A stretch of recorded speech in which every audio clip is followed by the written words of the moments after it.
Horror कहानियाँ थी। गाना।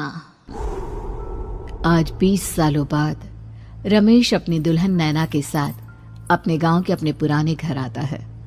सभी लोग बहुत खुश थे। रूपा भी अपनी बहू का स्वागत करने में लगी थी।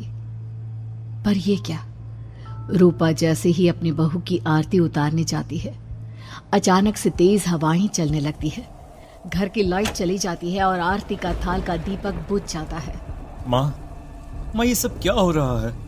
अचानक से ये मौसम कैसे बदल गया? अरे बेटा, ये गांव है। गांव में अक्सर ऐसा ही होता है। किसी भी वक्त मौसम बदल जाता है और कभी भी लाइट चली जाती है। दीपाली बेटा, किचन से मोमबत्तियां तो ले आ।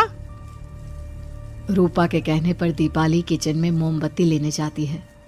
लाइट ना होने की वजह से घर में काफी अंधेरा था, इसलिए दीपाली अपने फोन का टॉर्च ऑन करती है और टॉर्च ऑन करते ही उसे महसूस होता है जैसे कोई उसके सामने से गुजरा हो।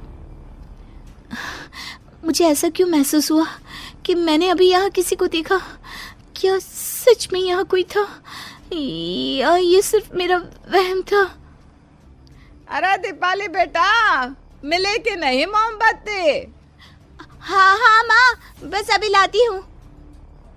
दीपाली सारी बातों को भूलकर मोमबत्ती जलाती है और जैसे ही मोमबत्ती लेकर वापस बाहर जाने के लिए पीछे मुड़ती है तो उसके सामने एक 10 साल की छोटी बच्ची खड़ी होती है।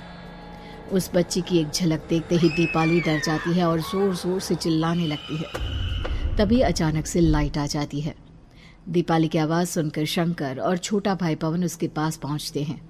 क्या हुआ दीपावली बेटा? पापा, मैंने किसी को देखा। दीदी यहाँ पर कोई नहीं है। अंधेरे में वहम हुआ होगा आपको। अब चलो, दरवाजे पर भैया भाभी कब से खड़े हैं। दीपाली भी इसे अपना एक वहम समझकर सबके साथ बाहर चली जाती है, जहां वो लोग अपनी भाभी का स्वागत करते हैं। नैना अपने पैरों से कलश को गिराकर थाल में पैर रखती है और घर के अंदर जाती है। सब घर के अंदर चले जाते हैं। भाभी, मैं आपकी ननद नहीं, आपकी छोटी बहन और फ्रेंड की तरह हूँ। इसलिए कभी भी आपको ये लगे कि भैया आपको सता रहे हैं तो आप उनकी शिकायत मुझसे कर देना। भाभी भैया की शिकायत करे या ना करे, पर मुझसे और माँ से तेरी शिकायत जरूर करेगी। सभी आपस में बैठकर हंसी मजाक कर रहे थे। नैना भी घूंघट किए अपने बिस्तर पर बैठी थी। वो सब आपस में बात कर ही